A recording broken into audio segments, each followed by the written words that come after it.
Let's see if we're live. Fucking better be.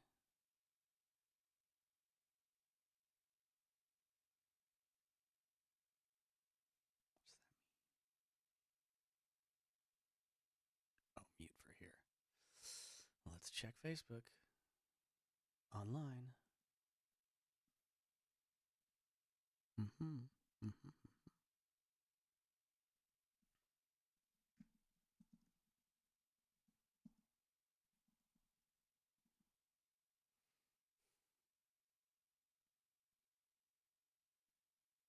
Oh, my Jeepers, did it work?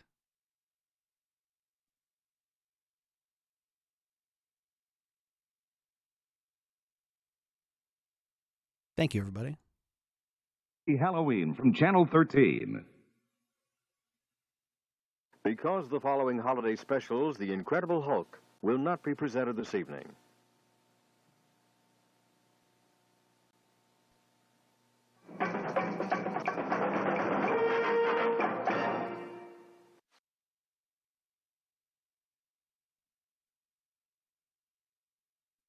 Whoa! Hey, everybody, we're live on YouTube and Facebook this time. It worked. It worked. I hope. Counting on you to let me know if something strange is happening, if there's no audio, if there's something bizarre going on there. Let me try monitoring on my dumb phone, on my dumb Facebook app, on my dumb page.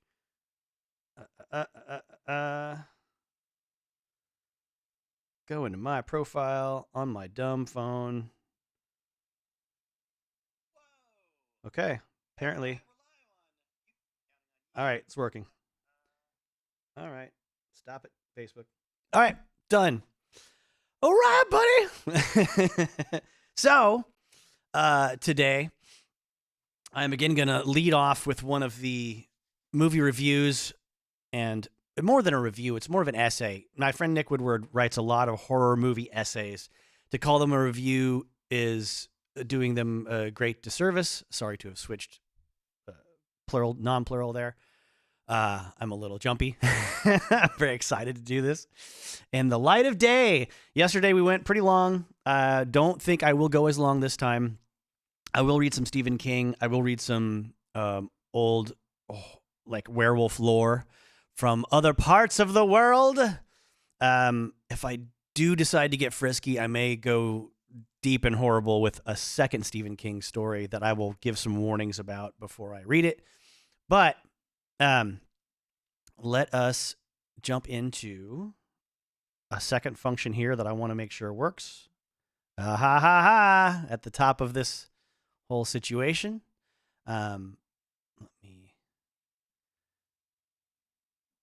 Now, if I'm going to get taken down for a copyright infringement, let it be at the beginning of this, not halfway through, so I have to be more inconvenient with my editing. All right. Now, this is a special one for me because the movie Nightbree by Clive Barker was sort of my gateway horror movie into my love of horror. Before that, I had seen scary movies that just scared me, and I did not love them, like Cat's Eye. In the Tobe Hooper remake of Invaders from Mars that my dad thought I would be cool with watching when I was a little kid. Unfortunately, I was a complete and total puss, and that freaked me out. So did Cat's Eye, so did Gremlins. But around about the time that I was 12 years old, I was staying over at my best friend Eli Walsh's house, and his mom, Rebecca, rented Nightbree for us. Eli must have known something about this. He knew all the cool things that were going to change my life before I did, being like things like Nightbreed, things like White Zombies, Los Exorcisto, Devil Music Volume 1 album. He was always on top of this stuff. Maybe it was his older cousin that got him into it. I don't know. I don't know how a 12-year-old in like 1990 finds out about Clive Barker's Nightbreed and gets his mom to rent it for us. But it's a wonderful, life-affirming, fantastic sort of monster picture. And I love Clive Barker's work, and I want to give a little tribute to it here via the work of my own good friend Nick Woodward's writing. So, without further ado, Nightbree, the director's cut, 1990, directed by Clive Barker. starring Greg Sheffer, Ann Boddy, David Cronenberg, Charles Hayde, Hugh Corshi, Hugh Ross, and Doug Bradley. In 1990, writer-director Clive Barker released the film Nightbreed to cinemas. As the film hit theaters, Barker likely wished he had been awarded the Alan Smithy pseudonym for directorial credit for the film. Anyone that doesn't recognize that name, feel free to look it up on Wikipedia after this live stream. Alan Smithy with 2 E's. The film's production company, Morgan Creek Productions, had no idea how to market Nightbreed and simply marketed as a generic slasher film with a trailer that had to be recut 12 times by order of the MPAA. To make matters worse, the original working cut that Barker delivered was over 2.5 hours long. Completely bewildered by the film, Morgan Creek butchered Barker's incomplete cut of the film down to 102 minutes and refused to show the film to critics prior to its release, believing horror films didn't need critical praise to be successful. Editor Richard Marden quit the project in protest, and Mark Goldblatt was brought in to finish the editing of the film. To make matters worse, Morgan Creek changed the ending of the film, omitted major plot pacing sequences, and had actor Doug Bradley's voice completely and criminally redubbed. Clive Barker fans will already know that Doug Bradley was the face and physical embodiment of the main character, Pinhead, from the Hellraiser films. His name is not Pinhead, that's just what the fans called him. And the film was released in a version that was so poorly edited, it was extremely hard to follow. Critics panned it. Of course, they're inclined to do that anyway because they weren't given any screeners, right? They're going to look down on something they weren't given for free. Casual horror fans did not understand it, and Barker was irrevocably scarred by the experience. He would go on to direct one more major theatrical release with Lord of Illusions in 1995. Fans of Barker's works begged and pleaded for a proper director's cut of the film, but Barker and his team believed the footage was long lost and would never be found. But then in 2012, the co-head of Barker's production company, Mark Miller, was informed by a former studio employee that the footage was not lost and was in fact alive and well. Miller got his hands on the first on a 145-minute cut of the film, and then later a 159-minute cut, both on VHS and of low quality. Then in 2012, a film lecturer from the University of Derby created a cut of the film famously known as the Cabal Cut. This cut utilized footage from both unearthed VHS tapes as well as a DVD release of the original theatrical cut. The screenings that followed rejuvenated fan support.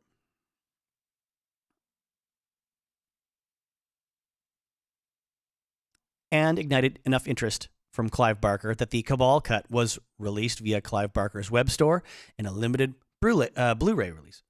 Fast forward to 2014, in collaboration with the beloved horror distribution company Scream Factory, Barker was able to fully restore and remaster his original vision of the film in the form of a Nightbreed director's cut. Aaron Boone, Sheffer, has frequent dreams about a secret and mythical place called Midian.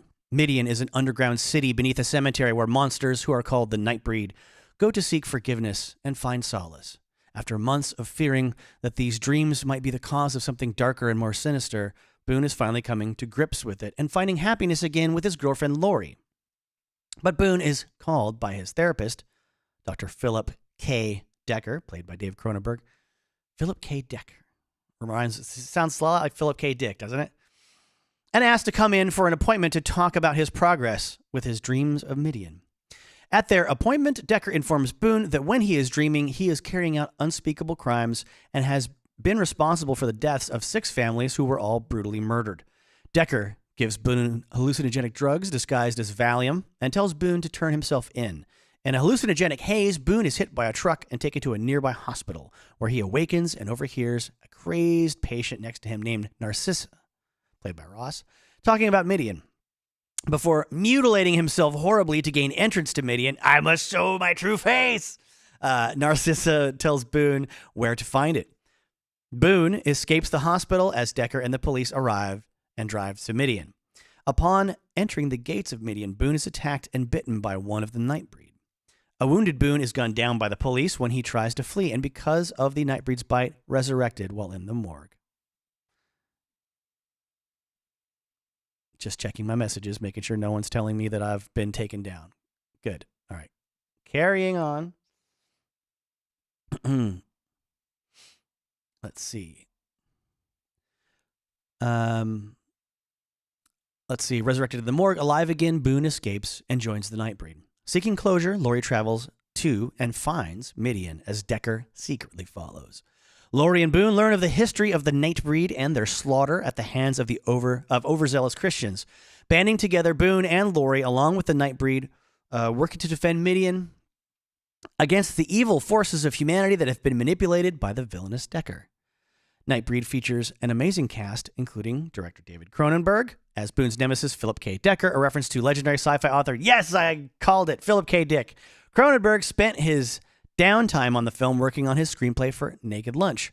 Danny Elfman's amazing score plays off themes he created with Batman and builds them into a brilliant gothic symphony that soars high above the often simplistic scores of other horror films.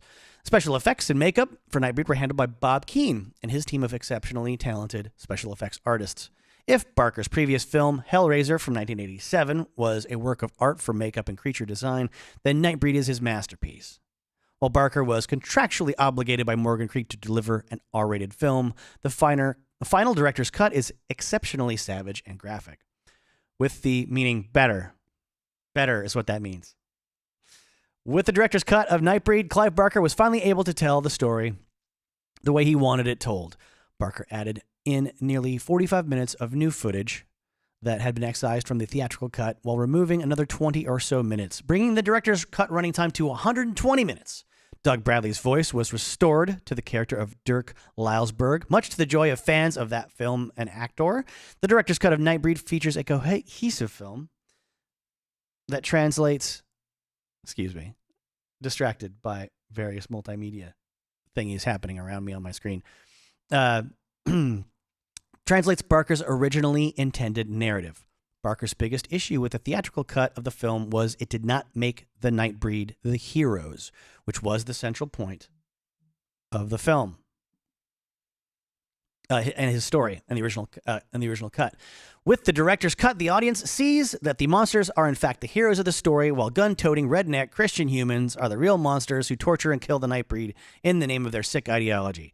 With the director's cut, Nightbreed is viewed in a new light, and it's a film that any lover of monster cinema or Clive Barker should hunt down and bask in its gothic revelry. Thank you, Nick. Oh, they caught me. I've been suspended, apparently. That's the end of that. Boom.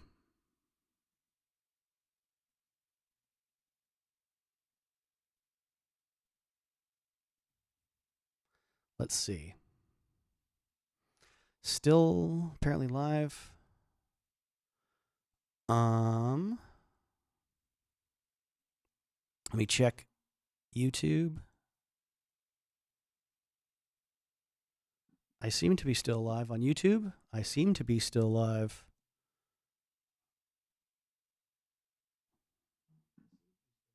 I seem to be still live on Facebook. Okay, I'm back. Nick says I'm back. Well, Nick, you can rewind and see what you missed. Thank you for monitoring for me. All right. Okay. All right, checking the live chat now, too. Sorry about all the echoes, everybody. Okay. So that was part one. That was what I wanted to get through and make sure it didn't, fall apart or get me blocked or whatever.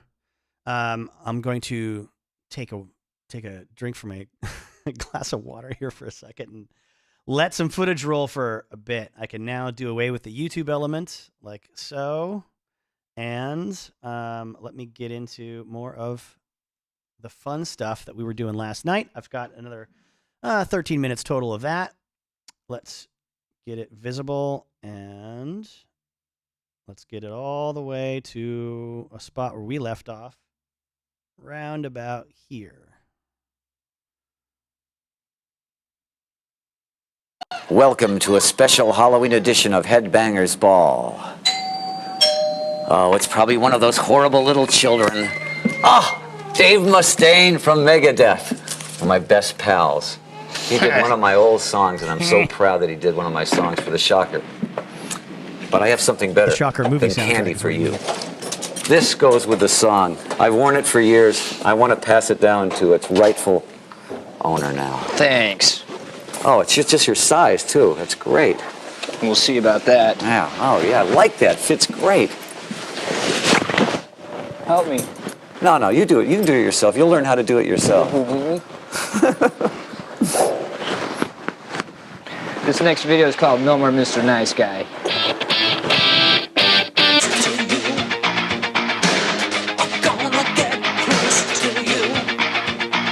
Didn't want to get struck down for copyright infringement, so I had to edit this heavily. Stay tuned for more Halloween fun on MTV. You know, I love this bag. It has an unlimited capacity for treats.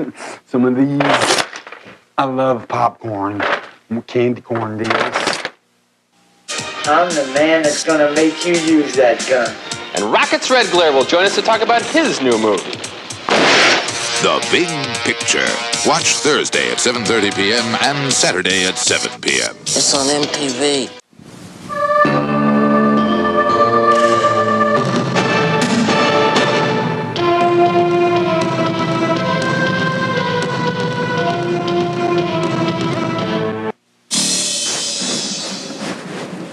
It's a headbanger's Halloween.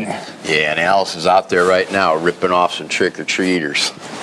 So what about this cold metal, Iggy? Oh, I don't know, Dave. What about this speed metal? You tell me. Hell, I don't know. Let's ask Zed Yago. Blackbone song. All right. That's right, Blackbone Song by Zediago. Something I didn't know existed until watching this footage. I recommend nobody look it up and watch it at all, necessarily. Unless you're that curious. Might be your thing, I don't know. Back to The Werewolf by Montague Summers. This was published in the early 1930s, at least in London and then America. It is a historical repository of werewolf stories all the world round. And this portion I would like to read from is the Russian section where it says, "There are many werewolves in Russia," says Bishop Mayalo. Oh yeah, get ready for me mispronouncing things or struggling to pronounce things to your great enjoyment. Haunting above all the Caucasus and Ural Mountains, the Yakuts of Siberia believe that every shaman is a past master in shape-shifting, and moreover, he keeps his soul, or one of his souls, incarnate in some animal mysteriously concealed where none may find it. Now, this is in contrast to yesterday's talk about the Norse werewolf mythology, wherein a Norseman would draw power from existing wolves or bears to himself and be granted their powers and qualities. This is someone putting his soul into other body or other souls he has collected into other bodies of animals, I guess. The most powerful wizards are they whose souls are confined in elks, black bears, boars, fierce wolves, or eagles. The Samoyeds of the Turkinsk say that every wizard leads a familiar about with him in the shape of a boar, guided by a magic belt. When the boar dies, the shaman dies also. So closely knit is his soul to the familiar. The Kamchatkans fear the whale, the bear, and the wolf, whose names must never be mentioned when they are seen, for they understand human speech. They are warlocks in disguise. The Siberians are loth to name the bear, who is termed of them the little old man, the master of the forest, the sage. All phrases of utmost significance. Now the next page goes into a discussion of Lenin. Among the latest Soviet propaganda, Lenin being a representative, I guess, of the power of, I don't know, the devil and shapeshifters. But I'm going to skip over that and get into, in an important study, The Witches of the Gypsies, contributed by Dr. Heinrich von Wlislocki to the Journal of the Gypsy Lore Society in July 1891, it is explained that these witches, in order to preserve their health, sucked the blood of such men who are born at the waxing of the moon. The Gypsies of Hungary and the Balkans termed their victims, forget it, Panyik Otor Dimako, literally water casks. This belief prevails in Russia, Poland, and Hungary. The men who are thus vampirized fall into a kind of lycanthropy. They are characterized by a pale, sunken countenance, hollow, mournful eyes, swollen lips, and flabby, inert arms. They are parched by a burning thirst, and soon can only utter bestial sounds, for the most part howling like wolves, and many at night are transformed into fierce wolves. Being larger and stronger than the natural wolf, these creatures become wolf kings, and their subjects must supply them with the finest meat. At dawn, they recover the human shape, but they can eat nothing save raw flesh, and they lap blood. In Romani, they are termed Ruvanush, wolfman, from Ruv, which is wolf, and Manush, which is man. Hey, let's do this. That's right. Being selfish with my screen. I want more of it now. Now that I'm done with the YouTube thing, I can take up more space. Aren't you glad? Dr. Wlislocki further relates a story which was told him in reference to the murder of a gypsy musician 10 years before. That is to say, in 1881.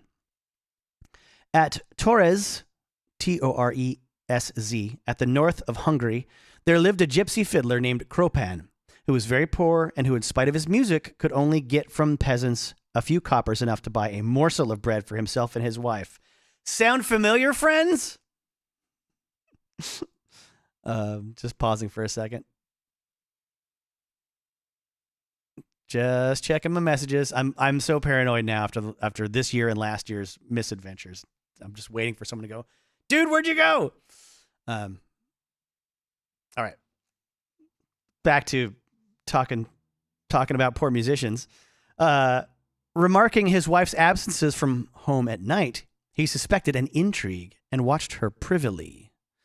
When she deemed him asleep, and she slipped out of their hut, and in the dawn, to his deadly fear, the door opened, and there slipped in a huge gray wolf carrying a mangled lamb in its mouth. The next thing he knew was that his wife was roasting him a dish of savory meat.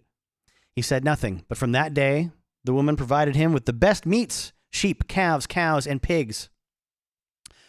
Which is quite analogous to the lives and married relationships of many, many good musicians I know, quite frankly. Times have changed only a little bit. They just have jobs at places like, Amazon and Microsoft. They don't have to turn into werewolves and go get food for their musician husbands to eat. Let's see.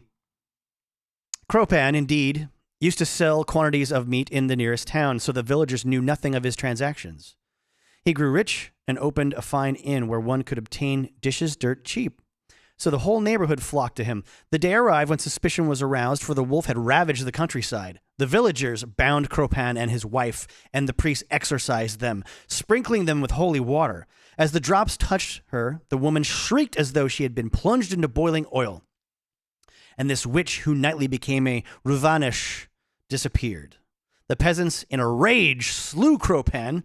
The two ringleaders were imprisoned for 6 years in the jail at Ilova, but in 1881, they had been released and were living in Torez, Torez.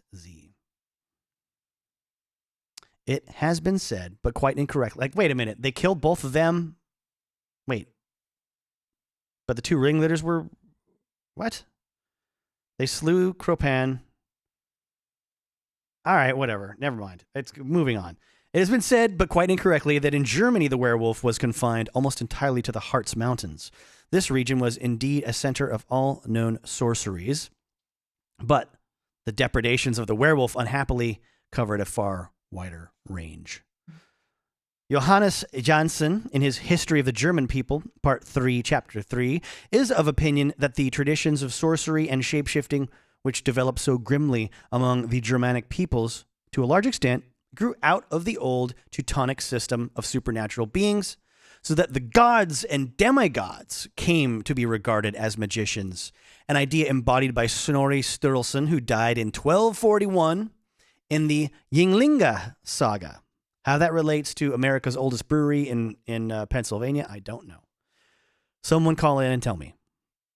Like Wotan and Freyja, the warlock and sorcerers could change themselves into wolves and cats, the sacred animals of those deities. Okay, so now we have a totally different origin. We have a totally different function and process for the lycanthropy, or probably not even really lycanthropy by this definition. It was furthermore believed that such a metamorphosis was essential. At any rate, the common folk either did not or could not distinguish correctly. And the most erroneous ideas began to prevail, inasmuch as Pope S. Gregory VII, on the 19th of April, 1080, admonished King Harold of Denmark that he must no longer tolerate but root out the gruesome superstitions which filled people's lives with terror and dishonored God by attributing almost unlimited power to the devils of darkness. This state of affairs was aggravated by the appearance of a certain Gnostic Manichaean sects who taught duality, that there were two conflicting, equally balanced principles coexisting from eternity, the good and the bad.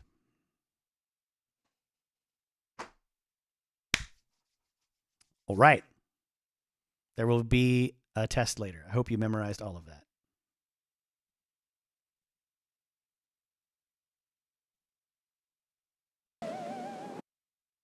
Oh yeah, I wanted to point this out. This is from some stuff I downloaded off of archive.org.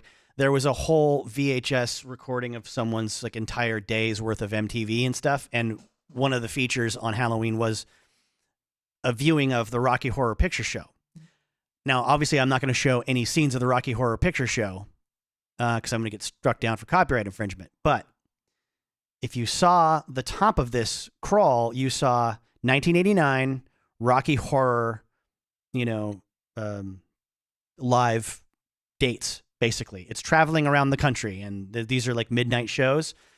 While I was editing, I noticed something interesting here. Let's see. West Virginia, Cuyahoga Falls, Knoxville, Tennessee, Sioux Falls, Albuquerque, San Antonio, San Angelo, Mesquite, Lake Jackson, Oklahoma City, Miami, West Palm Beach, Hillsborough, Tampa, Clearwater, Gainesville, Daytona, yada, yada, yada. And we're coming, New England area, New York, Denver, Colorado, Salt Lake City, Milwaukee.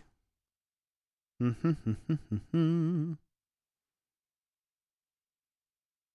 Joe's Picture Show. I want to go there. Lowell, Mass. Pasadena.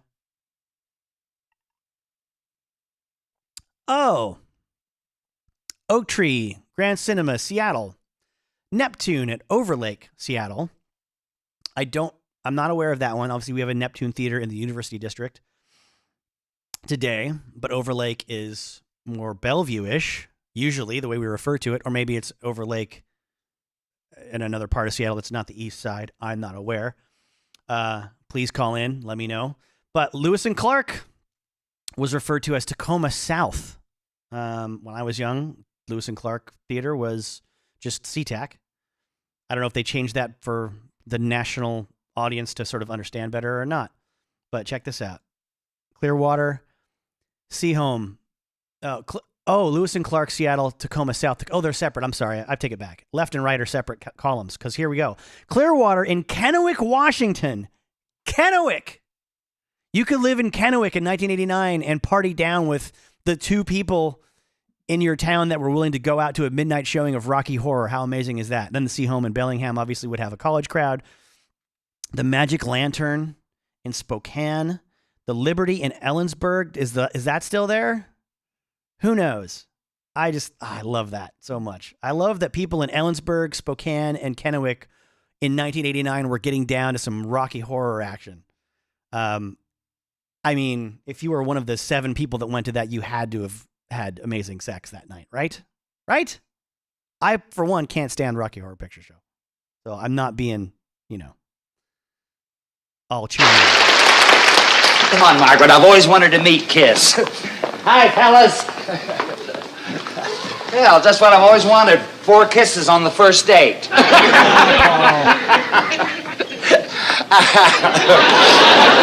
your friend sure has a weird sense of humor. Does your mother know what you're doing? Margaret, you haven't introduced me to your friends. Oh, forgive me. This is Ace, this is Jean, this is Peter, and this is Paul. Oh, I love a good religious group. I can take one look at you 4, and I can tell you Ace is my favorite apostle. how you got your name and how you got your act. You had a fight, and your mother's told you to kiss and make up.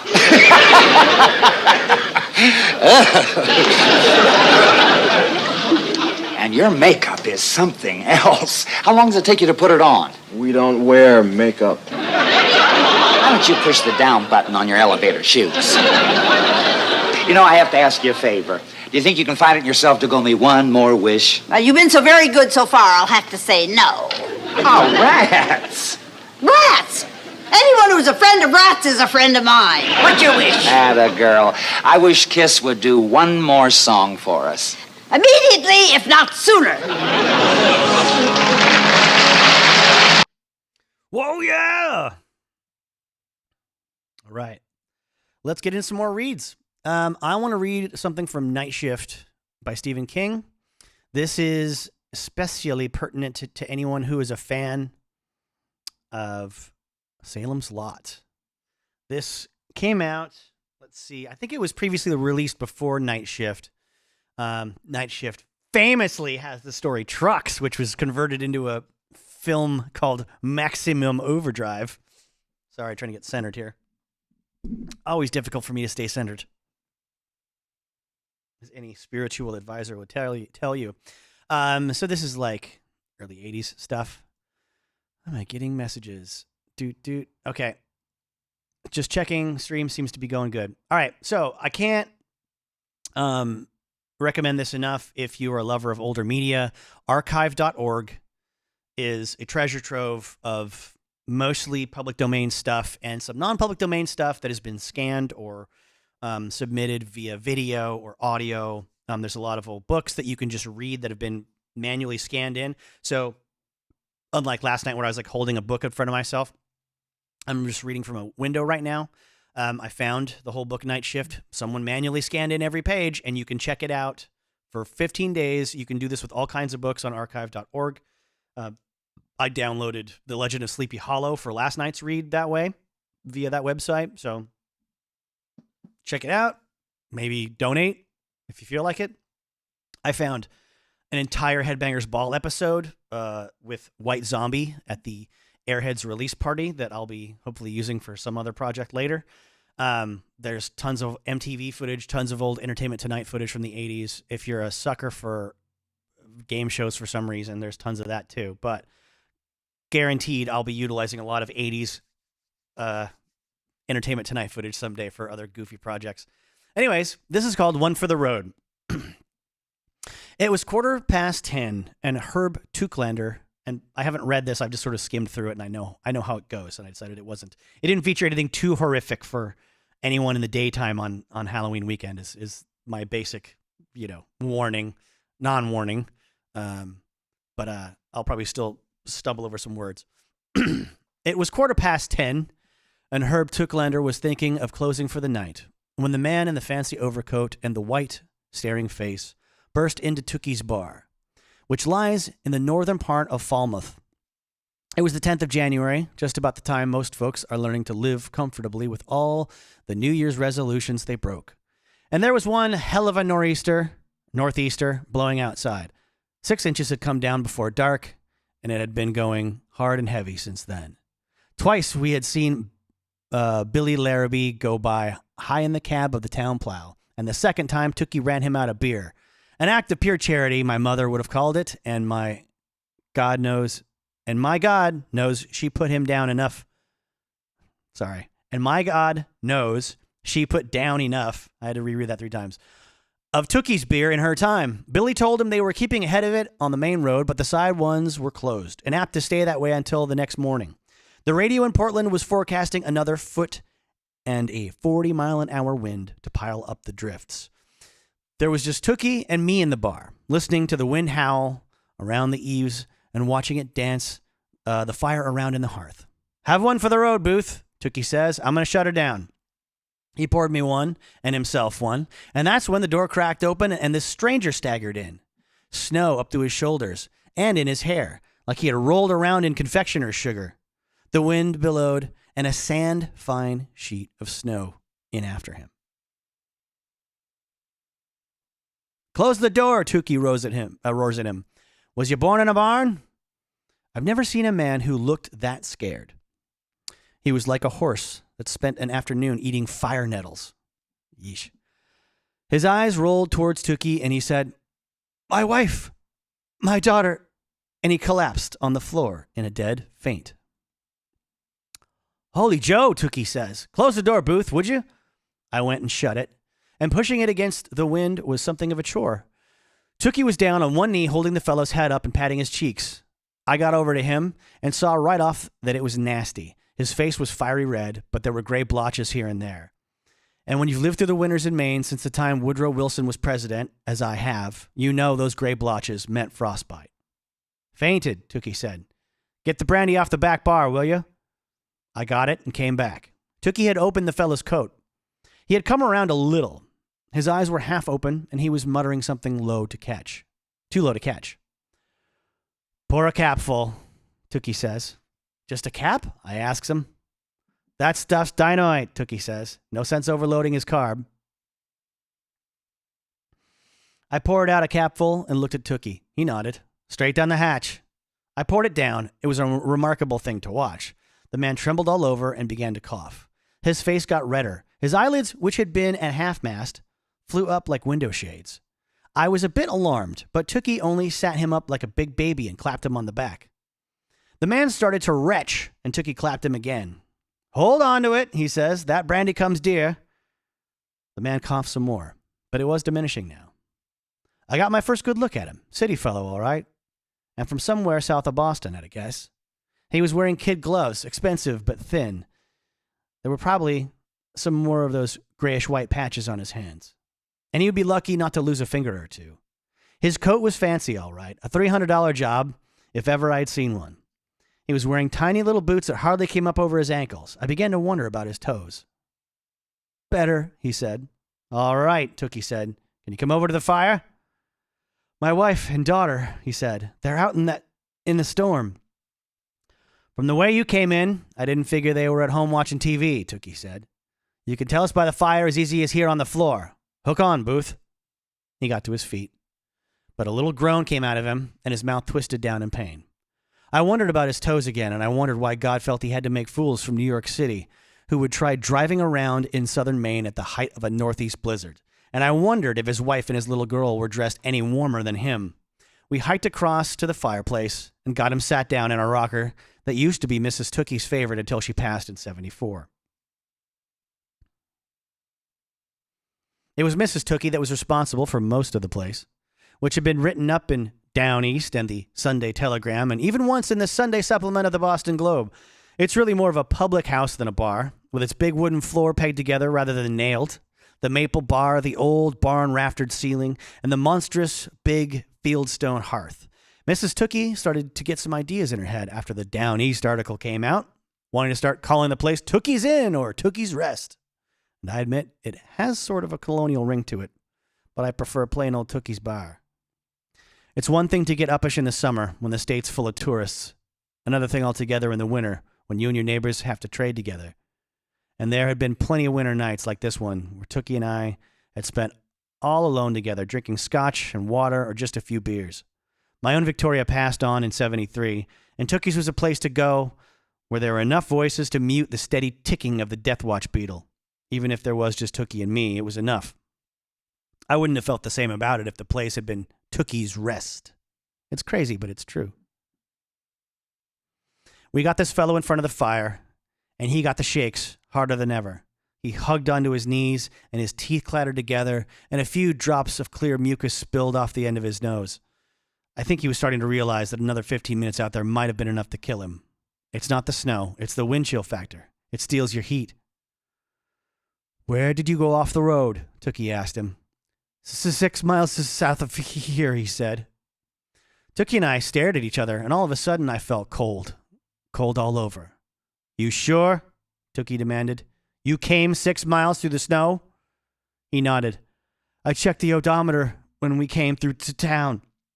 I was following directions, going to see my wife's sister in Cumberland. Never been there before. We're from New Jersey. New Jersey. If there's anyone more purely foolish than a New Yorker, it's a fellow from New Jersey. 6 miles, you sure? Tookie demanded.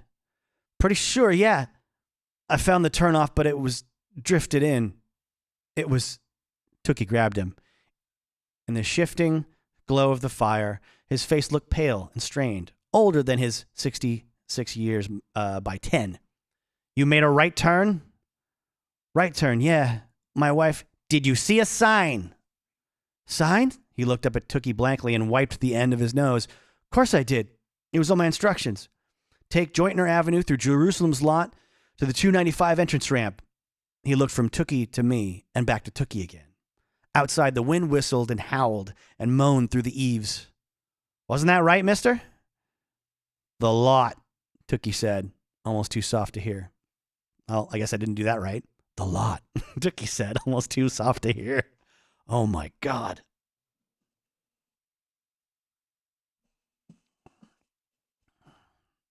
What's wrong? The man said. His voice was rising. Wasn't that right? I mean, the road looked drifted in, but I thought, if there's a town there, the plows will be out. And then he just sort of tailed off. Booth, Tookie said to me, low, get on the phone. Call the sheriff. Sure, this fool from New Jersey says. That's right. What's wrong with you guys anyway? You look like you saw a ghost. Tookie said, no ghosts in the lot, mister. Did you tell them to stay in the car? Sure I did, he said, sounding injured. I'm not crazy. Well, you couldn't have proved it by me. What's your name? I asked him, for the sheriff. Lumley, he says. Gerard Lumley. He started in with Tookie again, and I went across to the telephone. I picked it up and heard nothing but dead silence. I hit the cutoff buttons a couple of times. Still nothing. I came back. Tookie had poured Gerard Lumley another tot of brandy, and this one was going down him a lot smoother. Was he out? Tookie asked.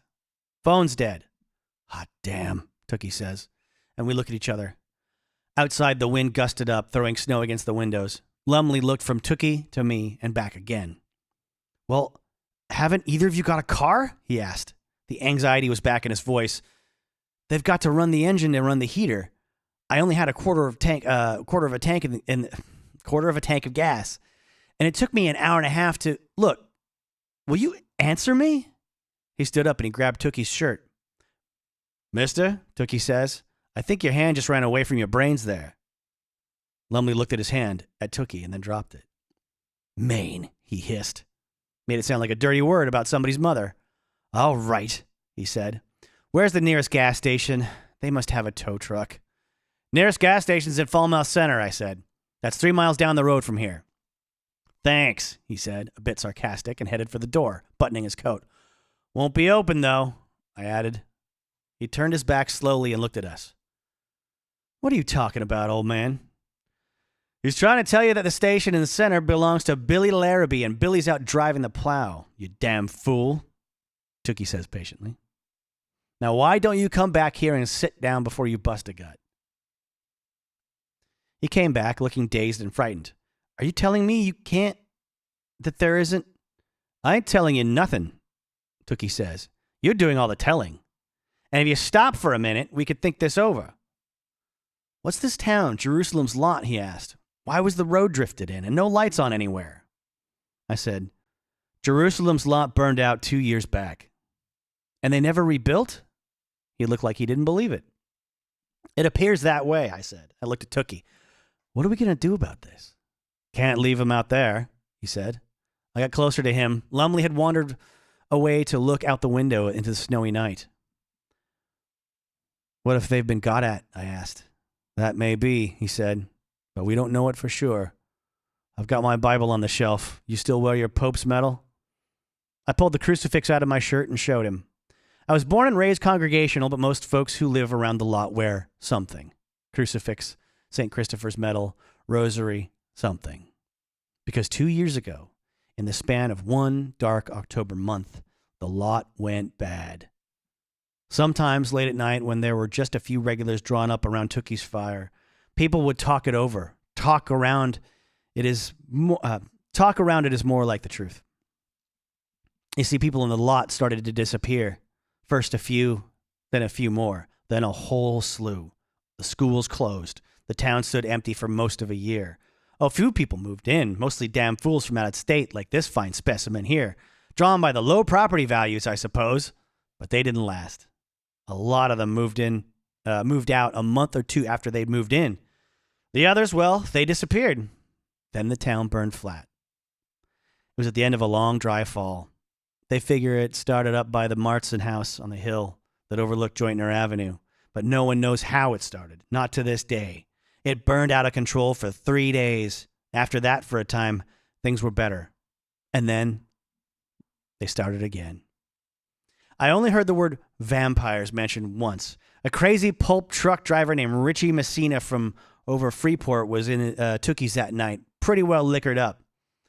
Jesus Christ, this stampeder roars, standing up about 9 feet tall in his wool pants and his plaid shirt and his leather top boots. Are you all so damn afraid to say it out? Vampires, that's what you're all talking. That's what you're thinking, ain't it? Jesus jumped up Christ in a chariot-driven streetcar. Just like a bunch of kids scared of the movies. You know what there is down there in Salem's Lot? Want me to tell you? Want me to tell you? Do tell, Richie, Tookie says. It had got real quiet in the bar. You could hear the fire popping, and outside the soft drift of November rain coming down in the dark. You got the floor.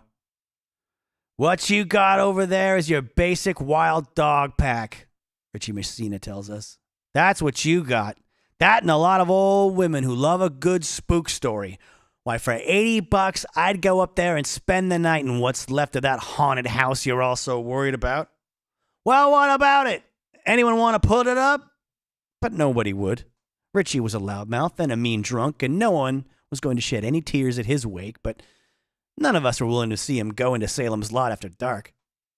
Be screwed, the bunch of you, Richie says. I got my 410 in the trunk of my Chevy, and that'll stop anything in Falmouth, Cumberland, or Jerusalem's Lot, and that's where I'm going. He slammed out of the bar, and no one said a word for a while. Then Lamont Henry says, real quiet, that's the last time anyone's gonna see Richie Messina, holy God. And Lamont, raised to be a Methodist from his mother's knee, crossed himself. El Sober often changed his mind, Tookie said, but he sounded uneasy. He'll be back by closing time, making out it was all a joke. But Lamont had the right of that one, because no one ever saw Richie again. His wife told the state cops she thought he'd gone to Florida to beat a collection agency, but you could see the truth of that thing in her eyes. Sick, scared eyes. Not long after, she moved away to Rhode Island. Maybe she thought Richie was going to come after her some dark night, and I'm not the man to say he might not have done. Now, Tookie was looking at me, and I was looking at Tookie as I stuffed my crucifix back into my shirt. I never felt so old or so scared in my life. Tookie said again, we can't just leave them out there, Booth. Yeah, I know. We looked at each other for a moment longer. Then he reached out and he gripped my shoulder. You're a good man, Booth. That was enough to buck me up some. It seems like when you pass 70, people start forgetting that you are a man or that you ever were. Tookie walked over to Lumley and said, I've got a 4-wheel drive Scout. I'll get it out. For God's sake, man, why didn't you say so before? He had whirled around from the window and was staring angrily at Tookie. Why do you have to spend 10 minutes beating around the bush? Tookie said, very softly, Mister, you shut your jaw. And if you get the urge to open it, you remember who made that turn onto an unplowed road in the middle of the goddamn blizzard. He started to say something and then shut his mouth. Thick color had risen up in his cheeks.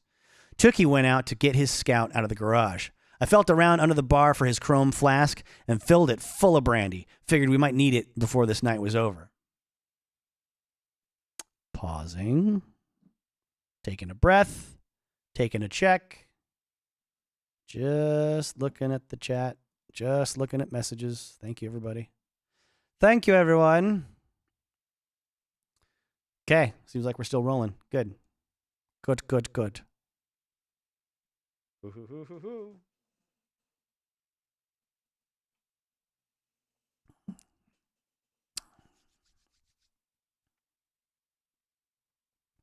Maine blizzard. Ever been out in one? The snow comes flying so thick and fine that it looks like sand and sounds like that, beating on your the sides of your car or pickup.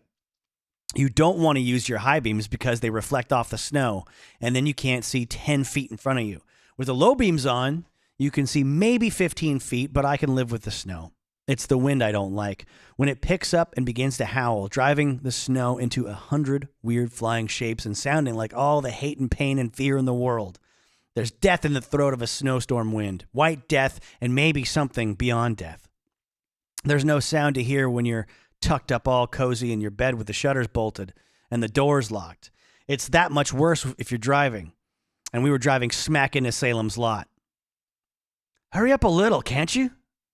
I said, for a man who came in half frozen, you're in one hell of a hurry to end up walking again. He gave me a resentful, baffled look and didn't say anything else. We were moving up the highway at a steady 25 miles an hour.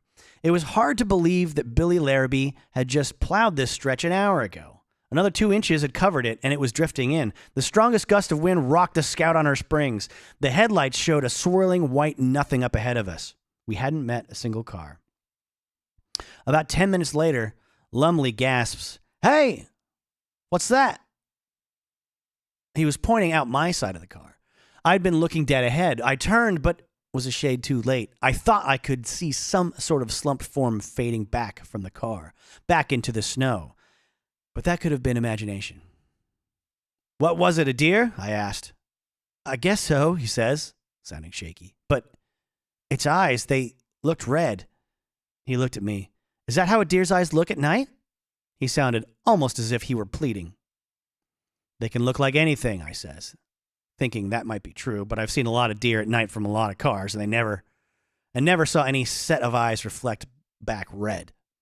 Tookie didn't say anything. About 15 minutes later, we came to a place where the snowbank on the right of the road wasn't so high because the plows are supposed to raise their blades a little when they go through an intersection. This looks like where we turned, Lumley said, not sounding too sure about it. I don't see the sign. This is it, Tookie answered. He didn't sound like himself at all. You can just see the top of the signpost. Oh, sure, Lumley sounded relieved. Listen, Mr. Tooklander, I'm sorry about being so short back there. I was cold and worried and calling myself 200 kinds of fool, and I want to thank you both. Don't thank Booth and me until we've got them in this car, Tookie said. He put the Scout in four-wheel drive and slammed his way through the snowbank and onto Jointner Avenue, which goes through the lot and out to 295. Snow flew up from the mudguards. The rear end tried to brake a little bit, but Tookie's been driving through snow since Hector was a pup. He jockeyed it a bit, talked to it, and on we went. The headlights picked out the bare indication of other tire tracks from time to time, the ones made by Lumley's car, and then they would disappear again. Lumley was leaning forward, looking for his car, and all at once Tookie said, Mr. Lumley. What? He looked around at Tookie. People around these parts are kind of superstitious about Salem's lot, Tookie says, sounding easy enough. But I could see the deep lines of strain around his mouth, and the way his eyes kept moving from side to side.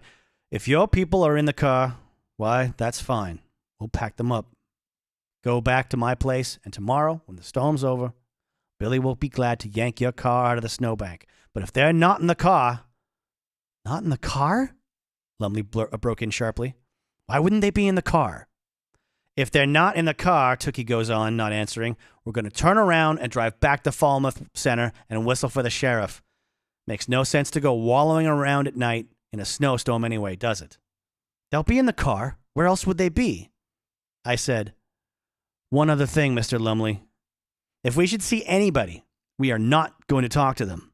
Not even if they talk to us. You understand that? Very slow, Lumley says, just what are these superstitions? Before I could say anything, God alone knows what I would have said. Tookie broke in. We're there. We were coming up on the back end of a big Mercedes. The whole hood of the thing was buried in a snowdrift, and another drift had socked in the whole left side of the car. But the taillights were on, and we could see exhaust drifting out of the tailpipe. They didn't run out of gas anyway, Lumley said. Tookie pulled up and pulled on the Scout's emergency brake. You remember what Booth told you, Lumley? Sure. But he wasn't thinking of anything but his wife and daughter. I don't see how anybody could blame him either. Ready, Booth? Tookie asked me, his eyes held on mine, grim and gray in the dashboard lights. I guess I am, I said. We all got out, and the wind grabbed us, throwing snow in our faces. Lumley was first, bending into the wind, his fancy topcoat billowing out behind him like a sail. He cast two shadows, one from Tookie's headlights and the other from his own taillights. I was behind him, and Tookie was a step behind me. When I got to the trunk of the Mercedes, Tookie grabbed me. Let him go, he said. Janie, Francie, Lumley yelled. Everything okay? He pulled open the driver's side door and leaned in. Everything? He froze to a dead stop. The wind ripped the heavy door right out of his hand and pushed it all the way open. Holy God, Booth, Tookie said, just below the scream of the wind. I think it's happening again. Lumley turned back toward us. His face was scared and bewildered, his eyes wide. All of a sudden, he lunged toward us through the snow, slipping and almost falling. He brushed me away like I was nothing, and he grabbed Tookie. How did you know? He roared. Where are they? What the hell is going on here? Tookie broke his grip and shoved past him. He and I looked into the Mercedes together. Warm as toast it was, but it wasn't going to be for much longer. The little amber low-fuel light was glowing. The big car was empty. There was a child's Barbie doll on the passenger's floor mat, and a child's ski parka was crumpled over the seat back. Tookie put his hands over his face, and then he was gone. Lumley had grabbed him and shoved him right back into the snowbank. His face was pale and wild. His mouth was working as if he had chewed down on some bitter stuff and couldn't unpucker enough to spit it out. He reached in and grabbed the parka. Francie's coat? He kind of whispered, and then out loud bellowing, Francie's coat! He turned around, holding it in front of him by the little fur-trimmed hood. He looked at me, blank and unbelieving. She can't be out there without her coat on, Mr. Booth. Why, she'll freeze to death. Mr. Lumley? He blundered past me, still holding the parka. Francie, Janie, where are you? Where are you? I gave Tookie my hand and pulled him onto his feet. Are you all? Never mind me, he says. Got to get a hold of him, Booth. We went after him as fast as we could, which wasn't very fast, with the snow hip deep in some places. But then he stopped, and we caught up to him. Mr. Lumley, Tookie started, laying a hand on his shoulder. This way, Lumley said. This is the way we went. Look. We looked down. We were in a kind of dip here, and most of the wind went right over our heads. And you could see two sets of tracks, one large and one small, just filling up with snow. And if we had been 5 minutes later, they would have been gone. He started to walk back, his head down, and Tookie grabbed him back. No, Lumley. Lumley turned his wild face up to Tookie's and made a fist. He drew it back. But something in Tookie's face made him falter. He looked from Tookie to me and then back again. She'll freeze, he said, as if we were a couple of stupid kids. Don't you get it? She doesn't have her jacket on, and she's only 7 years old. They could be anywhere, Tookie said. You can't follow those tracks. They'll be gone in the next drift. What do you suggest? Lumley yells, his voice high and hysterical. If I go back to get the police, she'll freeze to death. Francie and my wife. They might be frozen already, Tookie said. His eyes caught Lumley's. Frozen or something worse. What do you mean? Lumley whispered. Get it straight, goddammit. Tell me. Mr. Lumley, Tookie says, there's something in the lot. But I was the one who came out with it finally, and the word I never expected to say. Vampires, Mr. Lumley. Jerusalem's lot is full of vampires. I expect that's hard for you to swallow. He was staring at me as if I'd gone green. Loonies, he whispers. You're a couple of loonies. And he turned away, cupped his hands around his mouth and bellowed, Francie! Janie! And he started floundering off again. The snow was up to the hem of his fancy coat. I looked at Tookie. What do we do now? Follow him, Tookie says. His hair was plastered with snow, and he did look like a bit of a loony. I can't just leave him out there, Booth, can you? No, I says, guess not. So we started to wade through the snow after Lumley as best we could, but he kept getting further and further ahead. He had his youth to spend, you see. He was breaking the trail, going through that snow like a bull. My arthritis began to bother me something terrible, and I started to look down at my legs, telling myself, a little further, just a little further. Keep going, damn it, keep going. I piled right into Tookie, who was standing spread-legged in a drift. His head was hanging, and both of his hands were pressed to his chest. Tookie, I says, you okay? I'm all right, he said, taking his hands away. We'll stick with him, Booth. And when he throws out, he'll see reason. We topped a rise, and there was Lumley at the bottom, looking desperately for more tracks. Poor man, there wasn't a chance he was going to find them. The wind blew straight across down there where he was, and any tracks would have been rubbed out 3 minutes after they was made, let alone a couple of hours. He raised his head and screamed into the night, Francie! Janie, for God's sake! And you could hear the desperation in his voice, the terror, and pity him for it. The only answer he got was the freight train wail of the wind. It almost seemed to be laughing with him, saying, I took them, Mr. New Jersey, with your fancy car and camel's hair topcoat. I took them, and I rubbed out their tracks, and by morning I'll have them just as neat and frozen as 2 strawberries in a deep freeze. Lumley, Tookie bawled over the wind, listen, you never mind vampires or boogies or nothing like that, but you mind this. You're just making it worse for them. We got to get the... And then there was an answer. A voice coming out of the dark like little tinkling silver bells, and my heart turned cold as ice in a cistern. Jerry? Jerry, is that you? Lumley wheeled at the sound, and then she came, drifting out of the dark shadows of a little copse of trees, almost like a ghost. She was a city woman, all right. And right then she seemed like the most beautiful woman I had ever seen. I felt like I wanted to go to her and tell her how glad I was that she was safe after all. She was wearing a heavy green pullover sort of thing, a poncho, I believe they're called. It floated all around her, and her dark hair streamed out in the wild wind like water in a December creek, just before the winter freeze stills it and locks it in. Maybe I did take a step toward her because I felt Tookie's hand on my shoulder, rough and warm, and still, how can I say it? I yearned after her, so dark and beautiful, with that green poncho floating around her neck and shoulders, so exotic and strange as to make you think of some beautiful woman in a Walter de la Mare poem. Janie! Lumley cried. Janie!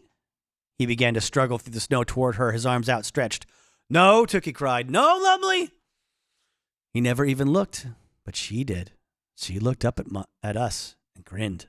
And when she did, I felt my longing, my yearning turned to horror as cold as a grave, as white and silent as bones in a shroud. Even from the rise, we could see the sullen red glare in those eyes. They were less human than a wolf's eyes. And when she grinned, you could see how long her teeth had become. She wasn't human anymore. She was a dead thing, somehow come back to life in this black, howling storm. Tookie made the sign of the cross at her. She flinched back and then grinned at us again. We were too far away and maybe too scared. Stop it, I whispered. Can't we stop it? Too late, Booth, Tookie says grimly. Lumley had reached her. He looked like a ghost himself, coated in snow like he was. He reached for her, and then he began to scream. I'll hear that sound in my dreams, that man screaming like a child in a nightmare. He tried to back away from her, but her arms, long and bare and white as the snow, snaked out and pulled him to her. I could see her cock her head and then thrust it forward. Booth, Tookie said hoarsely, we've got to get out of here. And so we ran. Ran like rats, I suppose some would say. But those who would weren't there that night. We fled back down along our own back trail. Falling down, getting up again, slipping and sliding, I kept looking back over my shoulder to see if that woman was coming after us, grinning that grin and watching us with those red eyes. We got back to the Scout and Tookie doubled over, holding his chest. Tookie, I said, badly scared. What? Ticker, he said, been bad for 5 years or more? Get me around in the shotgun seat, Booth, and then get us the hell out of here. I hooked an arm under his coat and dragged him around and somehow boosted him up and in. He leaned his head back and shut his eyes. His skin was waxy looking and yellow. I went back around the hood of the truck at a trot, and I damn near ran into the little girl. She was just standing there beside the driver's side door, her hair in pigtails, wearing nothing but a little bit of a yellow dress. "Mister," she said in a high, clear voice, as sweet as morning mist, "won't you help me find my mother? She's gone and I'm so cold." "Honey," I said, "honey, you better get in the truck. Your mother's—" I broke off. And if there was ever a time in my life I was close to swooning, that was the moment. She was standing there, you see. But she was standing on top of the snow, and there were no tracks, not in any direction. She looked up at me then. Lumley's daughter, Francie. She was no more than 7 years old, and she was going to be 7 for an eternity of nights. Her little face was a ghastly corpse white, her eyes a red and silver that you could fall into, and below her jaw I could see 2 small punctures like pinpricks, their edges horribly mangled. She held out her arms at me and smiled. "Pick me up, mister," she said softly. "I want to give you a kiss. Then you can take me to my mommy." I didn't want to, but there was nothing I could do. I was leaning forward, my arms outstretched. I could see her mouth opening. I could see the little fangs inside the pink ring of her lips. Something slipped down her chin, bright and silvery. And with a dim, distant, faraway horror, I realized she was drooling. Her small hands clasped themselves around my neck, and I was thinking, well, maybe it won't be so bad. Not so bad. Maybe it won't be so awful after a while when something black blew out of the Scout and struck her on the chest. There was a puff of some strange-smelling smoke, a flashing glow that was gone an instant later. And then she was backing away, hissing. Her face was twisted into a vulpine mask of rage, hate, and pain. She turned sideways and then she was gone. One moment she was there, and the next there was a twisting knot of snow that looked a little bit like a human shape. Then the wind tattered it away across the fields. "Booth!" Tookie whispered. "Be quick now!" And I was, but not so quick that I didn't have time to pick up what he had thrown at the little girl from hell, his mother's Douay Bible. Douay Bible? D-O-U-A-Y Bible. That was some time ago, and I'm a slight older now, and I was no chicken then. Herb Tucklander passed on 2 years ago. He went peaceful in the night, and the bar's still there. Some man and his wife from Waterville bought it, nice people. And they've kept it pretty much the same, but I don't go by much. It's different, somehow, with Tookie gone. Things in the lot go on pretty much as they always have. The sheriff found that fellow Lumley's car the next day. Out of gas, battery dead. Neither Tookie nor I said anything about it. What would have been the point? And every now and then, a hitchhiker or a camper will disappear around there someplace up on Schoolyard Hill or out near the Harmony Hill Cemetery. They'll turn up the fellow's pack sack or a paperback book all swollen and bleached out by the rain or snow or some such, but never the people. I still have bad dreams about that stormy night we went out there. Not about the woman so much as the little girl. And the way she smiled when she held her arms up so I could pick her up, so she could give me a kiss.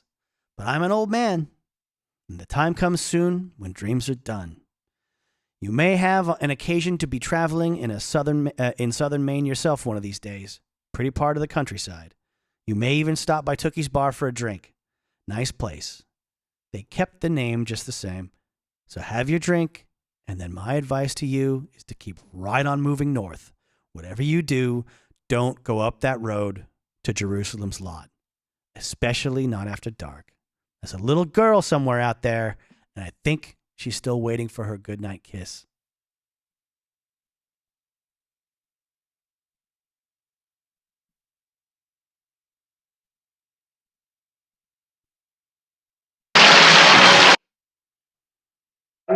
Well, for all of us folks down here, it's time for reflection. Time to look back and be grateful for all those tricks we've been treated to. It's a time when I like to plug in the fire and listen to some of my all-time favorite Halloween carols. And they're all available on this album, Elvira's all-time favorite Halloween carols. You'll get all these all-time favorites.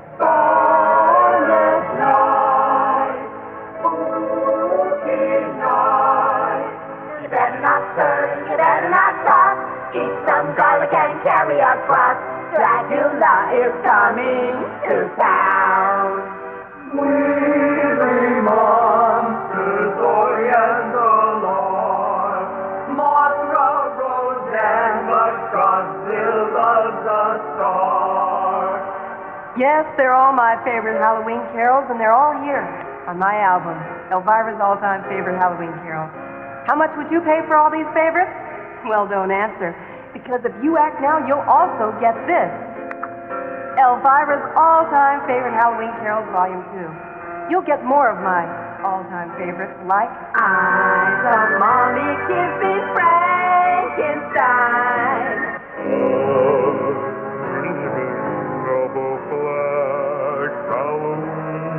Harry Wolfman was a very hairy man. Yes, hair on face and hair on back and hair on palms of hands. Yes, enough Halloween carols to last a lifetime. Available now through this special offer. Here's how to order. Just a $9.99 or $99.92. Elvira's all-time favorite Halloween carols volumes 1 and 2 box time. $9.99. Terrors last cost $9.99. No check CODs or money orders. We want your cash only. That's Elvira's all-time favorite Halloween carols, Volume 1 and 2. Listen to it with someone you love.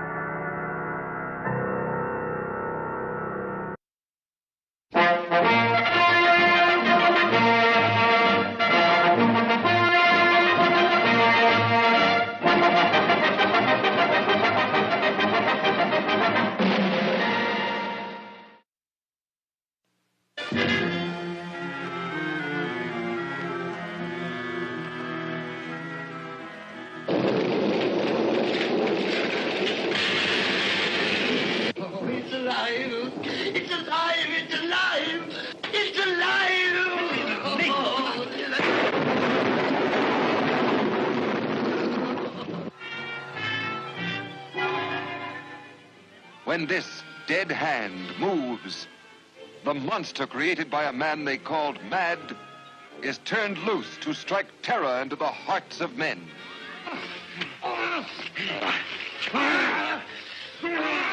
To shock women into uncontrolled hysteria. Elizabeth!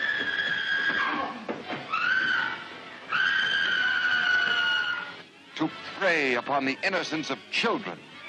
This is the story you've heard about, talked about. The spine-tingling, blood-chilling story that stuns your emotions. Frankenstein. Don't touch that!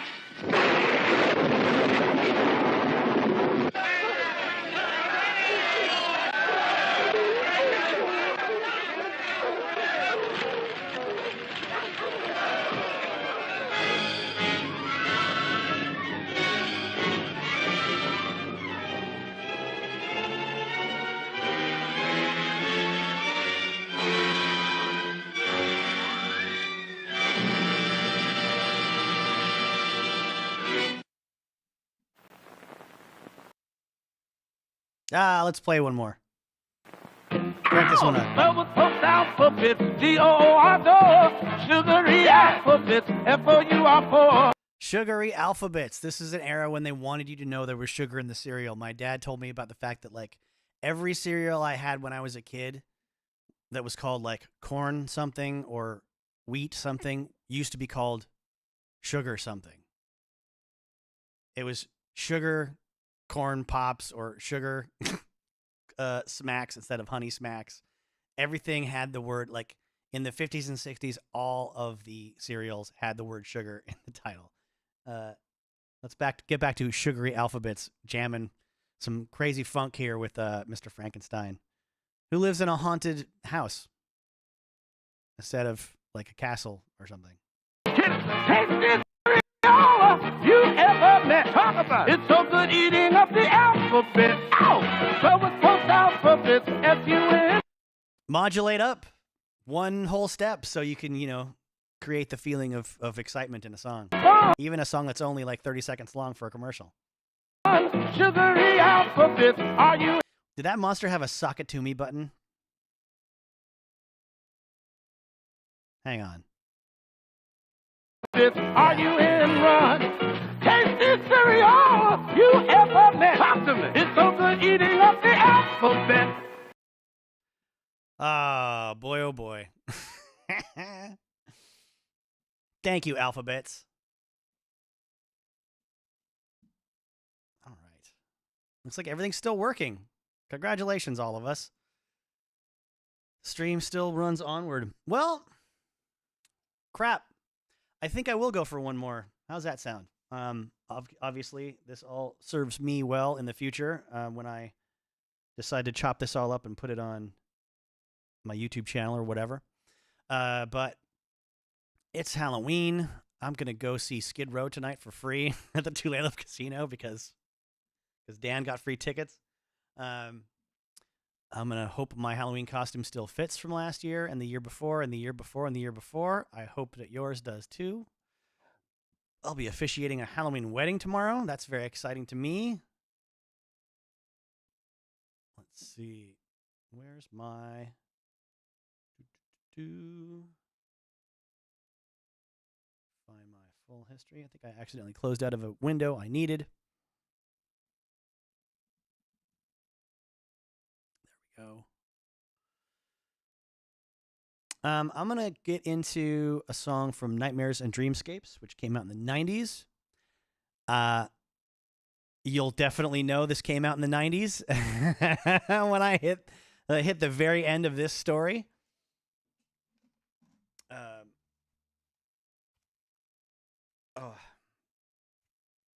This is called Popsy.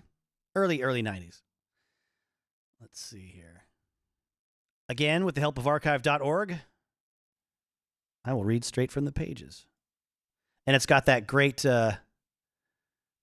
scanned book from the early 90s look to the pages. They're very yellow and dowdy looking. So here we go. This is from Stephen King. It's called Popsy.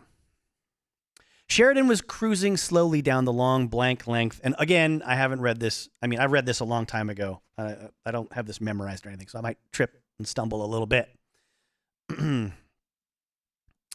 Sheridan was cruising slowly down the long blank length of the shopping mall when he saw the little kid push out. By the way, again, stopping. This is not the story I alluded to earlier today that I said would be very graphic and disturbing for certain people, so I'd give you a warning. I decided to save that. I'm going to do that one. It's another reading from Stephen King's It that I'm going to do on a late night session sometime in the near future. So no need to worry. This doesn't have anything that I remember being really, really, really, really, really graphically horrible. If I run across something, I'll wave my hands and give you a warning that you should take the children away from my stream. I know the kids love my live stream. They love Uncle Jay's live stream on Halloween. Here we go. Popsy by Stephen King. Sheridan was cruising slowly down the long blank length of the shopping mall when he saw the little kid push out through the main doors under the lighted sign, which read Cousin Town. It was a boy child, perhaps a big 3 and surely no more than 5. On his face was an expression to which Sheridan had become exquisitely attuned. He was trying not to cry, but soon would. Sheridan paused for a moment, feeling the familiar soft wave of self-disgust. Though every time he took a child, that feeling grew a little less urgent. The first time, he hadn't slept for a week. He kept thinking about that big, greasy Turk who called himself Mr. Wizard. Kept wondering what he did with the children. They go on a boat ride, Mr. Sheridan, the Turk told him. Only it came out, "De go on a boat ride, Mr. Sheridan." The Turk smiled. And if you know what's good for you, you won't ask any more about it, that smile said. And it said it loud and clear, without an accent. Sheridan hadn't asked any more, but that didn't mean he hadn't kept wondering, especially afterwards, tossing and turning, wishing he had the whole thing to do over again so he could turn it around, so he could walk away from temptation. The second time had been almost as bad. The third time a little less. And by the fourth time, he had almost stopped wondering about the boat rod and what might be at the end of it for the little kids. Sheridan pulled his van into one of the handicapped parking spaces right in front of the mall. He had one of the special license plates the state gave to Crips on the back of his van. The plate was worth its weight in gold because it kept any mall security cop from getting suspicious, and those spaces were so convenient and almost always empty. You always pretend you're not going out looking, but you always lift a crypt plate a day or two before. Never mind all that bullshit. He was in a jam, and that kid over there could solve some very big problems. He got out and walked toward the kid, who was looking around with an increasing panic. Yes, Sheridan thought, he was 5 all right, maybe even 6, just very frail. In the harsh fluorescent glare thrown through the glass doors, the boy looked parchment white. Not just scared, but perhaps physically ill. Sheridan reckoned it was just big fear, however. Sheridan usually recognized that look when he saw it. He'd seen a lot of big fear in his own mirror over the last year and a half or so. The kid looked up hopefully at the people passing around him. People going into the mall eager to buy, coming out laden with packages, their faces dazed, almost drugged, with something they probably thought was satisfaction. The kid, dressed in tough-skin jeans and a Pittsburgh Penguins t-shirt, looked for help, looked for somebody to look at him and see that something was wrong, looked for someone to ask the right question. You get separated from your dad, son? Would do. Looking for a friend. Here I am, Sheridan thought, approaching. Here I am, Sonny. I'll be your friend. He had almost reached the kid when he saw a mall rent-a-cop ambling slowly up the concourse toward the doors. He was reaching in his pocket, probably for a pack of cigarettes. He would come out, see the boy, and there would go Sheridan's sure thing. Shit, he thought. But at least he wouldn't be seen talking to the kid when the cop came out. That would have been worse. Sheridan drew back a little and made a business of feeling in his own pockets as if to make sure he still had his keys. His glance flicked from the boy to the security cop and back to the boy. The boy had started to cry. Not all out bawling, not yet, but great big tears that looked pinkish in the reflected glow of the red Cousin Town sign as they tracked down his smooth cheeks. The girl in the information booth flagged down the cop and said something to him. She was pretty, dark-haired, about 25, and he was sandy blonde with a mustache. As the cop leaned on his elbows, smiling at her, Sheridan thought they looked like the cigarette ads you saw in the backs of magazines. Salem Spirit, Light My Lucky. He was dying out here, and they were in there making chit-chat. What you doing after work? You want to go and get a drink at that new place and blah, blah, blah? Now she was also batting her eyes at him. How cute. Sheridan abruptly decided to take the chance. The kid's chest was hitching, and as soon as he started to bawl out loud, someone would notice him. Sheridan didn't like moving in with a cop less than 60 feet away, but if he couldn't cover his markers at Mr. Reggie's within the next 24 hours, he thought a couple of very large men would pay him a visit and perform impromptu surgery on his arms, adding several elbow bends to each. He walked up to the kid, a big man dressed in an ordinary Van Heusen shirt and khaki pants, a man with a broad, ordinary face that looked kind at first glance. He bent over to the little boy, hands on his legs just above his knees, and the boy turned his pale, scared face up to Sheridan's. His eyes were as green as emeralds, their color accentuated by the light-reflecting tears that washed them. You get separated from your dad, son? Sheridan asked. My popsy, the kid said, wiping his eyes. I can't find my popsy. Now the kid did begin to sob, and a woman headed in glanced around with some vague concern. Awkward sentence. Sorry. No punctuation. It's all right, Sheridan said to her, and she went on. Sheridan put a comforting arm around the little boy's shoulders and drew him a little to the right, in the direction of the van. Then he looked back inside. The rent-a-cop had his face right down next to the information girl's now. Looked like maybe more than that little girl's lucky was going to get lit tonight. Sheridan relaxed. At this point, there could be a stick-up going on at the bank just up the concourse, and the cop wouldn't notice a thing. This was starting to look like a cinch. I want my popsy, the boy wept. Sure you do. Of course you do, Sheridan said. And we're going to find him. Don't you worry. He drew him a little more to the right. The boy looked up at him, suddenly hopeful. Can you? Can you, mister? Sure, Sheridan said, and grinned heartily.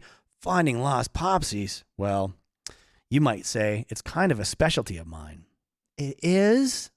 The kid actually smiled a little, although his eyes were still leaking. It sure is, Sheridan said, glancing inside again to make sure the cop, whom he could now barely see, and who would barely be able to see Sheridan and the boy, should he happen to look up, was still enthralled. He was. What was your popsy wearing, son?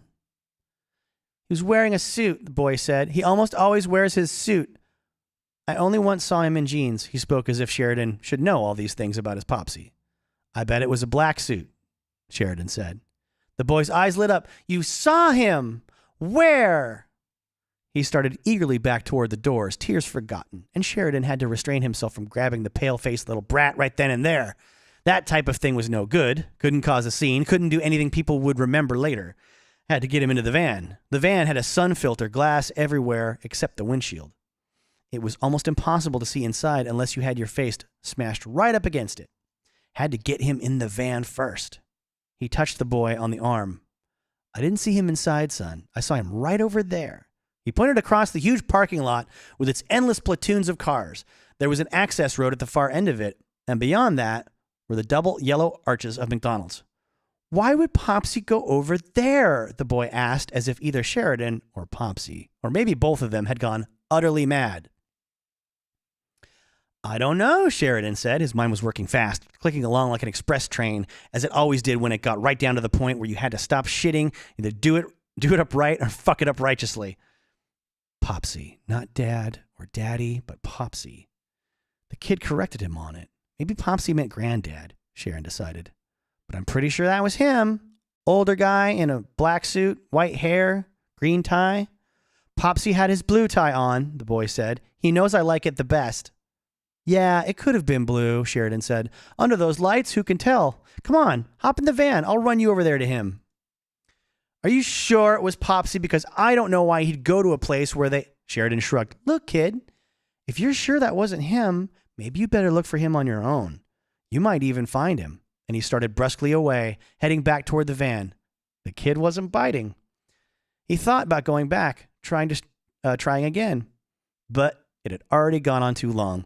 You either kept observable contact to a minimum, or you were asking for 20 years in Hamilton Bay. You better go on to another mall, Scotterville maybe, or... Wait, mister! It was the kid, with panic in his voice. There was a light thud of running sneakers. Wait up! I told him I was thirsty. He might have thought he had to go way over there to get me a drink. Wait! Sheridan turned around, smiling. I wasn't really going to leave you anyway, son. He led the boy to the van, which was 4 years old and painted a nondescript blue. He opened the door and smiled at the kid, who looked up at him doubtfully, his green eyes swimming in a little pallid face, as huge as the eyes of a waif in a velvet painting. The kind they advertised in the cheap weekly tabloids like the National Enquirer and Inside View. Step into my parlor, little buddy, Sheridan said, and produced a grin which looked almost entirely natural. It was really sort of creepy how good he'd gotten at this. The kid did. And although he didn't know it, his ass belonged to Briggs Sheridan the minute the passenger door swung shut.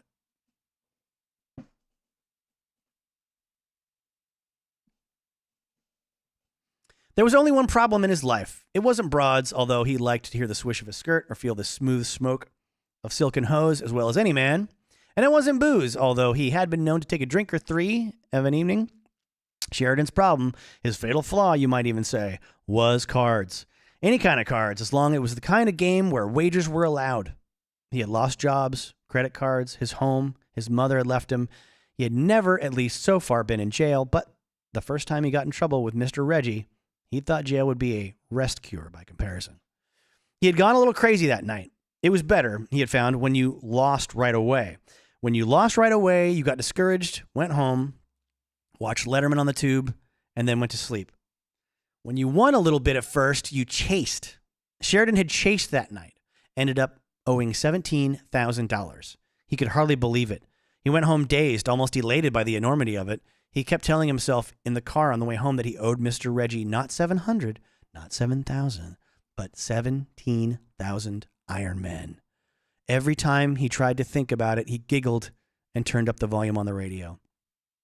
But he wasn't giggling the next night when two gorillas, the ones who would make sure his arms bent in all sorts of new and interesting ways if he didn't pay up, brought him into Mr. Reggie's office.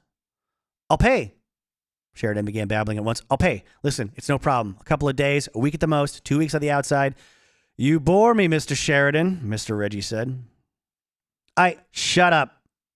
If I give you a week, don't you think I know what you'll do? You'll tap a friend for a couple of $100, if you've got a friend left to tap.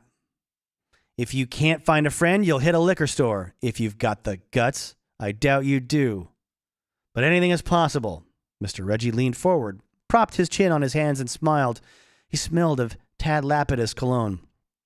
And if you come up with $200, what will you do with it?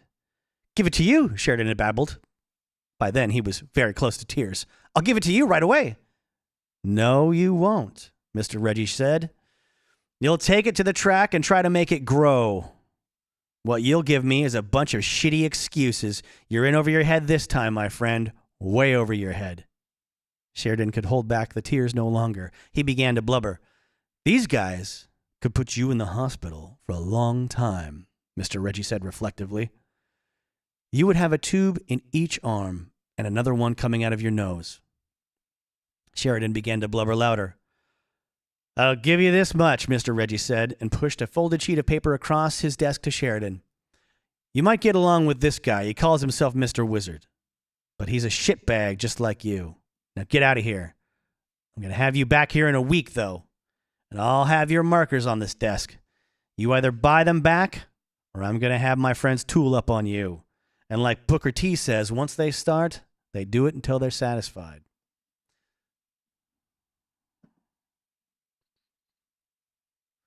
The Turk's real name was written on the folded sheet of paper. Sheridan went to see him and heard about the kids and the boat rods. Mr. Wizard also named a figure which was a fairish bit larger than the markers Mr. Reggie was holding. That was when Sheridan started cruising the malls.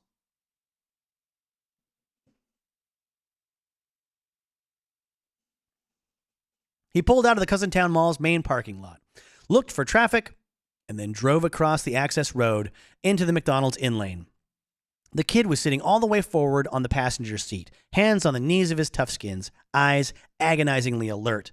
Sheridan drove toward the building, swung wide to avoid the drive-through lane, and kept going. Why are you going around the back? The kid asked. You have to go around to the other doors, Sheridan said. Keep your shirt on, kid. I think I saw him in there. You did? You really did? I'm pretty sure, yeah. Sublime relief washed over the kid's face, and for a moment, Sheridan felt sorry for him. Hell, he wasn't a monster or a maniac, for Christ's sake. But his markers had gotten a little deeper each time, and that bastard Mr. Reggie had no compunctions at all about letting him hang himself. It wasn't $17,000 this time, or $20,000, or even $25,000. This time it was $35,000, and a whole damn marching battalion of Iron Men. If he didn't want a few new sets of elbows by next Saturday.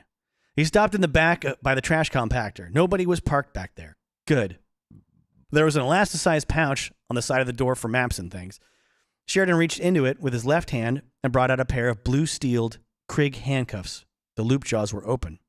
Why are we stopping here, mister? The kid asked. The fear was back in his voice, but the quality of it had changed. He had suddenly realized that maybe getting separated from good old Popsy in the busy mall wasn't the worst thing that could happen to him after all. We're not really, Sheridan said easily. He learned the second time he had done this that you didn't want to underestimate even a 6-year-old once he had his wind up. The second kid kicked him in the balls and damn near gotten away. I just remembered I forgot to put on my glasses when I started driving. I could lose my license. They're in that glasses case on the floor there. They slid over to your side. Hand it to me, would you?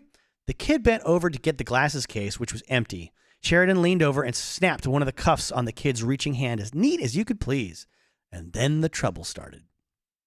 Hadn't he just been thinking it was a bad mistake to underestimate even a 6-year-old? The brat fought like a Timberwolf pup, twisting with a powerful muscularity Sheridan would not have credited had he not been expecting it. He bucked and fought and lunged for the door, panting and uttering weird bird-like cries. He got the handle. The door swung open, but no dome light came on. Sheridan had broken it after that second outing. Sheridan got the kid by the round collar of his Penguins t-shirt and hauled him back in. He tried to clamp the other cuff on the special strut besides the passenger seat and missed. The kid bit his hand twice, bringing blood. God, his teeth were like razors. The pain went deep and sent a steely ache all the way up his arm. He punched the kid in the mouth. The kid fell back into the seat, dazed. Sheridan's blood on his lips and chin and dripping onto the rib neck of the t-shirt. Sheridan locked the other cuff onto the strut and then fell back into his own seat, sucking the back of his right hand. The pain was really bad. He pulled his hand away from his mouth and looked at it in the weak glow of the dash lights. Two shallow, ragged tears, each maybe 2 inches long, ran up toward his wrist from just above the knuckles. Blood pulsed in weak little rills. Still, he felt no urge to pop the kid again, and that had nothing to do with damaging the Turk's merchandise, in spite of the almost fussy way the Turk had warned him against that. "Damage the goods, and you damage the value," the Turk had said in his greasy accent. Not very multicultural there, Mr. King. A little xenophobic with the word greasy accent. Sounds like a Raymond Chandler novel. No, he didn't blame the kid for fighting. He would have done the same. He would have to disinfect the wound as soon as he could, though might even have to have a shot. He had read somewhere that human bites were the worst kind. Still, he couldn't help but admire the kid's guts. He dropped the transmission into drive and pulled around the hamburger stand. Past the drive-thru window, back onto the access road. He turned left. The Turk had a big ranch-style house in Toluca Heights on the edge of the city. Sheridan would go there by secondary roads just to be safe. 30 miles. Maybe 45 minutes, maybe an hour. He passed a sign which read, "Thank you for shopping the beautiful Cousin Town Mall." Turned left and let the van creep up to a perfectly legal 40 miles an hour. He fished a handkerchief out of his back pocket, folded it over the back of his right hand, and concentrated on following the headlights to the 40 grand the Turk had promised for a boy child. "You'll be sorry," the kid said. Sheridan looked impatiently around him, pulled from a dream in which he had just won 20 straight hands and had Mr. Reggie groveling at his feet for a change, sweating bullets and begging him to stop. What did he want to do? Break him? The kid was crying again, and his tears still had that odd pinkish cast, even though they were now well away from the bright lights of the mall. Sheridan wondered for the first time if the kid might have some sort of communicable disease. He supposed it was a little late to start worrying about such things, so he put it out of his mind. "When my popsy finds you, you'll be sorry," the kid elaborated. "Yeah," Sheridan said and lit a cigarette. He turned off the State Road 28 onto an unmarked stretch of 2-lane blacktop. There was a long, marshy area on the left, unbroken woods on the right. The kid pulled at the handcuffs and made a sobbing noise. "Quit it. Won't do you any good." Nevertheless, the kid pulled again. And this time, there was a groaning, protesting sound Sheridan didn't like at all. He looked around and was amazed to see he had the metal strut on the side of the seat, a strut he had welded in place himself, twisted out of shape. "Shit," he thought. "He's got teeth like razors, and now I found out he's also strong as a fucking ox. If this is what he's like when he's sick, God forbid I should have grabbed him on a day when he was feeling well." He pulled over on the soft shoulder and said, "Stop it. I won't." The kid yanked at the handcuff again, and Sheridan saw the metal strut bend a little more. Christ, how could any kid do that? "It's panic," he answered himself. "That's how he can do it." But none of the others had been able to do it, and many of them had been a lot more terrified than this kid by this stage of the game. He opened the glove compartment in the center of the dash. He brought out a hypodermic needle. The Turk had given it to him and cautioned him not to use it unless he absolutely had to. "Drugs," the Turk said, pronouncing it drugs, "could damage the merchandise. See this?" The kid gave the hypo a glimmering sideways glance and nodded. "You want me to use it?" The kid shook his head at once. Strong or not, he had any kid's instant terror of the needle. Sheridan was happy to see. "That's very smart. It would put your lights out." He paused. He didn't want to say it. Hell, he was a nice guy, really. When he didn't have his ass in a sling, but he had to. "Might even kill you." The kid stared at him, lips trembling, cheeks papery with fear. "You stop yanking the cuff, I put away the needle. Deal?" "Deal," the kid whispered. "You promise?" "Yes." The kid lifted his lip, showing white teeth. One of them was spotted with Sheridan's blood. "You promise on your mother's name?" "I never had a mother." "Shit," Sheridan said, disgusted, and got the van rolling again. He moved a little faster now, and not only because he was finally off the main road. The kid was a spook. Sheridan wanted to turn him over to the Turk, get his money, and split. "My popsy's really strong, mister." "Yeah?" Sheridan asked, and thought, "Bet he is, kid. Only guy in the old folks' home who can bench press his own truss, right?" "He'll find me." "Uh-huh. He can smell me." Sheridan believed it. He could smell the kid. That fear had an odor. Was something he had learned on his previous expeditions. But this was unreal. The kid smelled like a mixture of sweat, mud, and slowly cooking battery acid. Sheridan was becoming more and more sure that something was seriously wrong with the kid. But soon that would be Mr. Wizard's problem, not his. And caveat emptor, as those old fellows in the togas used to say, caveat fucking emptor. Sheridan cracked his window. On the left, the marsh went on and on. Broken slivers of moonlight glimmered in the stagnant water. Popsy can fly. Yeah, Sheridan said. After a couple bottles of night train, I bet he flies like a son of a bitchin' eagle. Popsy, enough of the Popsy shit, kid, okay? The kid shut up.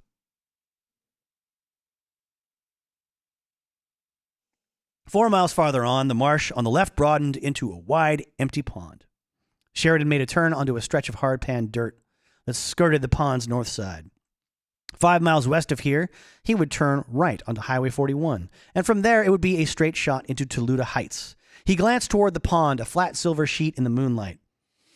And then the moonlight was gone. Blotted out. Overhead, there was a flapping sound, like big sheets on a clothesline. Popsy! The kid cried. Shut up. It was only a bird. But suddenly he was spooked. Very spooked. He looked at the kid. The kid's lip was drawn back from his teeth again. His teeth were very white, very big. No, not big. Big wasn't the right word. Long was the right word. Especially the two at the top, each side. The what do you call them? The canines? His mind suddenly started to fly again, clicking along as if he were on speed. I told him I was thirsty. Why would Popsy go to a place where they eat? He was going to say eat. He'll find me. He can smell me. Popsy can fly. Something landed on the roof of the van with a heavy, clumsy thump. Popsy! The kid screamed again, almost delirious with delight, and suddenly Sheridan could not see the road anymore. A huge, membranous wing, pulsing with veins, covered the windshield from side to side. Popsy can fly. Sheridan screamed and jumped on the brake, hoping to tumble the thing off the roof of the front. There was that groaning, protesting sound of metal under stress from his right again, this time followed by a short, bitter snap. A moment later, the kid's fingers were crawling onto his face, pulling open his cheek. He stole me, Popsy! The kid was screeching at the roof of the van in that bird-like voice. He stole me! He stole me! The bad man stole me! You don't understand, kid, Sheridan thought. He groped for the hypo and he found it. I'm not a bad guy. I just got in a jam. Then a hand, more like a talon than a real hand, smashed through the side window and ripped the hypo from Sheridan's grasp, along with two of his fingers. A moment later, Popsy peeled the entire driver's side door out of its frame. The hinges, now bright twists of meaningless metal. Sheridan saw a billowing cape, black on the outside, lined with red silk on the inside, and the creature's tie. And although it was actually a cravat, it was blue all right, just as the boy had said. Popsy yanked Sheridan's out of the car, talons sinking through his jacket and shirt and deep into the meat of his shoulders. Popsy's green eyes were suddenly turned as red as blood roses. We came to the mall because my grandson wanted some Ninja Turtle figures, Popsy whispered, and his breath was like fly-blown meat. The ones they show on TV. All the children want them. You should have left him alone. You should have left us alone. Sheridan was shaken like a rag doll. He shrieked and was shaken again. He heard Popsy asking solicitously if the kid was still thirsty. Heard the kid saying, yes, very. The bad man scared him and his throat was so dry. He saw Popsy's thumbnail for just a second before it disappeared under the shelf of his chin. The nail ragged and thick. His throat was cut with that nail before he turned the page.